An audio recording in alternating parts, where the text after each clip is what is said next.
그래서 이제 플라톤의 국가라는 각각의 역할, 평민과 수호자, 생산자, 군인, 통치자들의 역할에 대해서 얘기를 하고 있습니다. 각 개인들은 각자가 잘하는 부분이 있어요. 그 영혼들, 이게 정신에 잘하는 부분이 있다. 이성적인 부분, 그죠?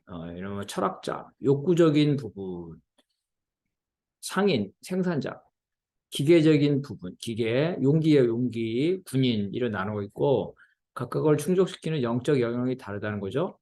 그래서 서민 계급에 해당되는 거 일반이죠. 일반인들은 이 정욕, 욕망, 그죠? 일반인들은 욕망, 욕심 이렇게 된다는 거죠. 주로 이제 상인이나 아니면은 생산자 되겠습니다. 군인에는 이제 용기, 통치자는 판단력이죠. 이성적인 거. 그래서 제일 맨 아래 계급이 서민 계급이에요. 이들은 생산자 계급, 농공, 상인, 생산자 계급입니다. 그 외에 국가를 지키는 군인, 최고의 자리에 이제 철인이 있다는 겁니다. 일반적인 서민 계급, 생산 계급이죠. 농공상, 생산 계급은 사회재산도 있고 가정생활을 일반적인 생활을 할 수가 있습니다. 그렇지만 수호자인 군인이나 정치인에게는 이런 것들이 허용되죠. 재산과 가정생활이 허용되지 않아서 공산주의적, 공동체적 생활을 합니다. 국법에 의해서 우생학적인 결혼만 이루어집니다. 그래서 열등은 안 된다는 거죠. 우생학, 좋은 종자, 몸이 튼튼하거나 아니면 매우 똑똑한 사람들끼리 결혼해야 됩니다.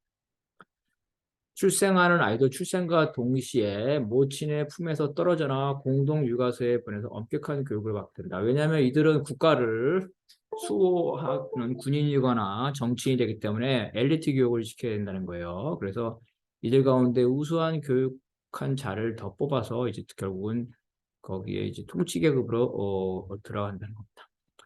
더군다나 이 수호자 계급, 즉 군인과 정치인이죠. 이들은 처자를 공유해요. 재산의 사유재산도 부정할 뿐만 아니라 부인과 자식까지도 공유를 합니다. 개인적 욕망, 개인적 소유욕을 차단시키기 위해서 그런 거죠. 모든 남자는 모든 여자를 공유한다는 거죠.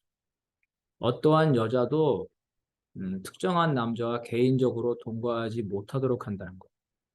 1대1의 부부관계를 허용하지 않는다.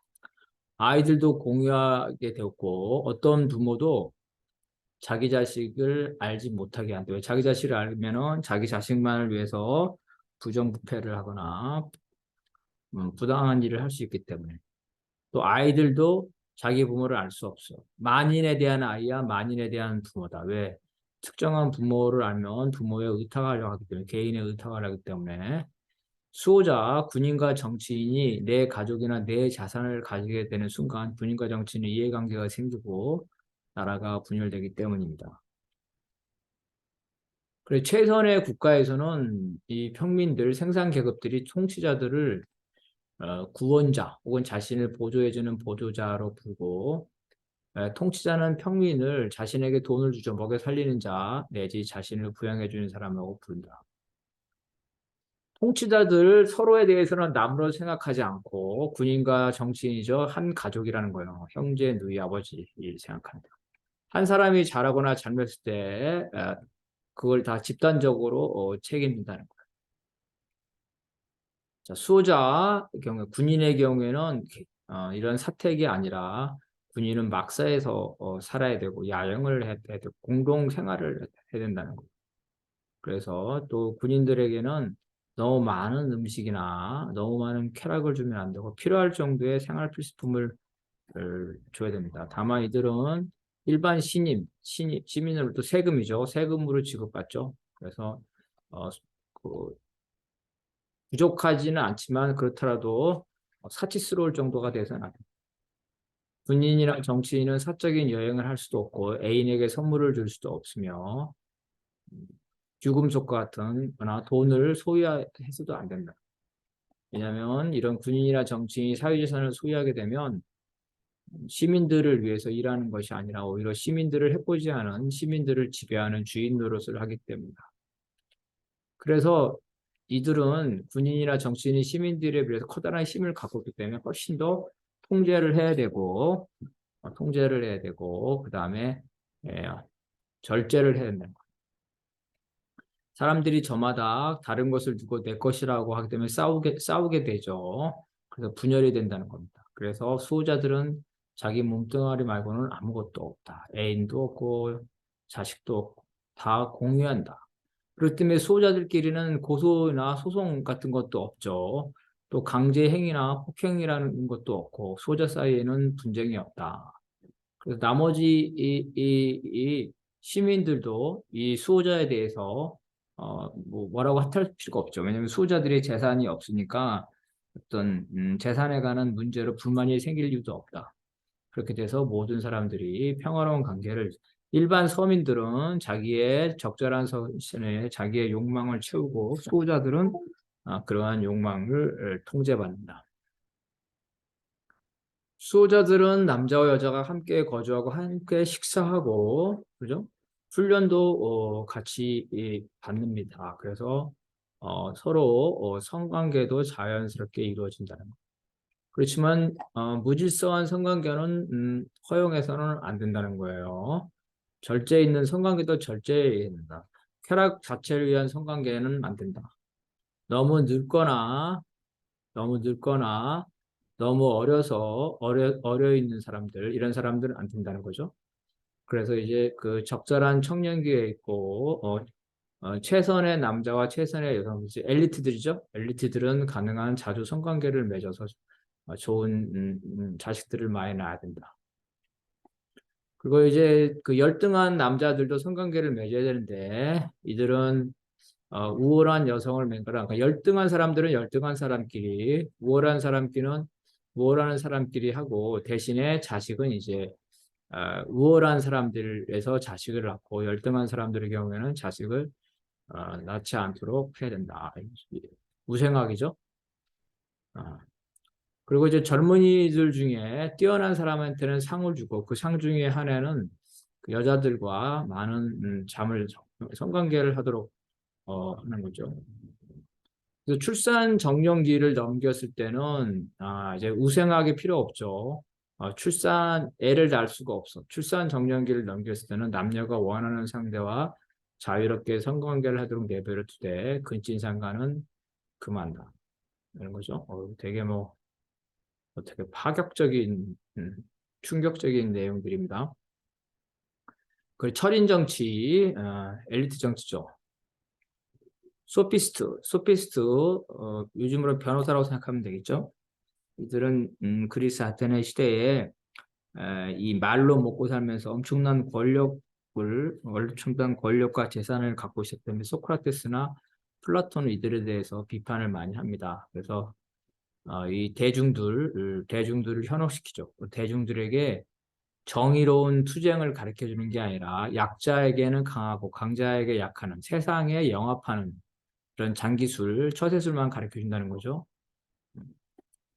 그래서 이 소피스트들은 크고 힘센 짐승과 같은 대중들의 기분과 욕망을 파악하고 다루는 법을 숙지하고 이것을 지혜라. 그러니까 소피스트들은 대중들을 설득해서 그들로부터 다수결을 얻는 웅변술이죠. 웅변술을 하기 때문에 파퓰리즘이라는 거죠. 대중들이 기분 좋은 말만 해서 대중들로부터 권력을 얻고자 한다. 그래서 대중들의 신념과 욕망에 대해서 무엇이 좋고 옳은지를 전혀 알지 못한 채, 그죠? 대중들이 선호하는 것을 그냥 좋은 것, 대중들이 나쁘다고 하는 것은 나쁜 것, 여러 가지 대중의 입맛에 맞게끔 인기 영합적인 것만 한다. 대중을 불가피한 정도 이상으로 자신의 주인으로 모실 경우에 대중들이 칭찬하는 것들을 할 수밖에 없다. 그러니까 대중에게 환심을 사고 권력을 사기 위해서는 대중을 칭찬한다는 거죠. 대중 추수주의. 이런 상황에서 대중들이 올바른 길로 인도되지 못하기 때문에 참된 지식에 접할 수도 없고 참된 지혜나 사랑을 얻게 되는 것도 불가능하다. 이런 상황이 되면 이런 이런 부정직한 이런 소피스트들은 인기가 많지만 플라톤이나 소크라테스 철학자들은 이 대중들한테 인기가 없다. 그래서 소크라테스가 죽은 거다.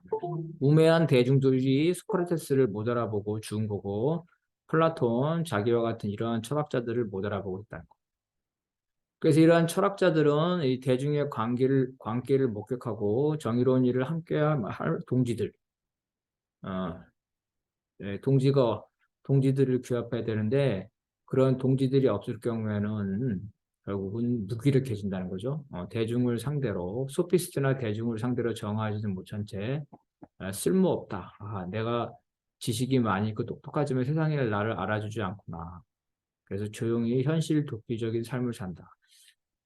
중국의 도가죠, 도가. 현실에 도피한다. 세상이 나를 못 알아주지 않기 때문에 현실에 도피한다. 이게 소크라테스나 플라토의 이런 철학자들이 이제 소피스트, 현실 영합주의자 소피스트를 비난하면서 자신들을 이렇게 이제 정당화하는 겁니다. 그래서 통치자, 수호자가 될 사람들은 실제, 이데아, 그 본성이죠, 본성. 진리라고 생각합시다. 진리, 실제 진리를 인식하고 있어야 된다. 이러한 철학적 자질을 가진 사람들은 어떤 사람이냐면 진리 전체를 사랑하고 거짓을 미워한다.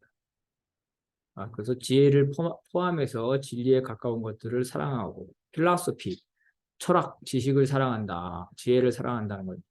절제가 있어서 탐욕을 멀리한다. 그죠? 욕구가 학문 쪽으로 흘러가게 되면 그 욕구는 혼 자체의 즐거움과 관련돼 육체적인 즐거움을 따라가는데 이러한 육체적인 즐거움은 학문을 망친다. 죽음을 두려워하지 않죠. 그리고 호탕하다. 호탕하다.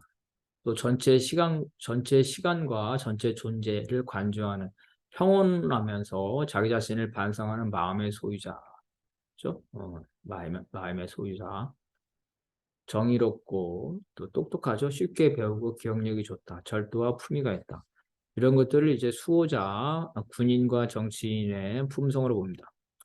자, 수호자들 가운데 수호자, 군인과 정치인 네 중에 최고 지도자죠. 통치자가 될 수 있는 자격은 50세 이상으로서 아주 뛰어나온 사람죠. 이 뛰어나온 사람들을 선출을 해야 돼요.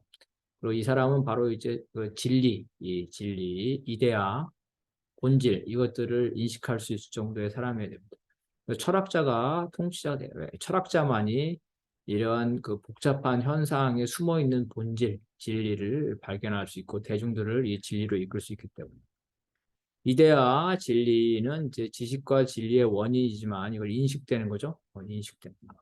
아무나 인식할 수 없다. 철학자만 인식할 수 있다. 그래서 이데아는 단순한 지식보다도 훨씬 더 고귀한 본질적인 거. 그래서 교육의 궁극적인 목표는 단순한 지식을 습득하는 게 아니라 이런 철학자를 만들어서 혼의 이성적인 부분을 일깨워서 이데와 이 진리죠. 본질적인 것들, 이러한 것들을 깨닫고 대중들을 글로 이끌어가게 하는 것이죠. 이게 교육의 목적이죠. 그래서 교육의 목적은 궁극적으로 통치자를 위한 거, 그 통치자가 대중들을 잘 이끌어가기 위한 것이다. 그래서 이 통치자의 자질을 가진 자들을 미리 선발하고 훈련시키는 거다. 이게 교육이 목적이라고 합니다.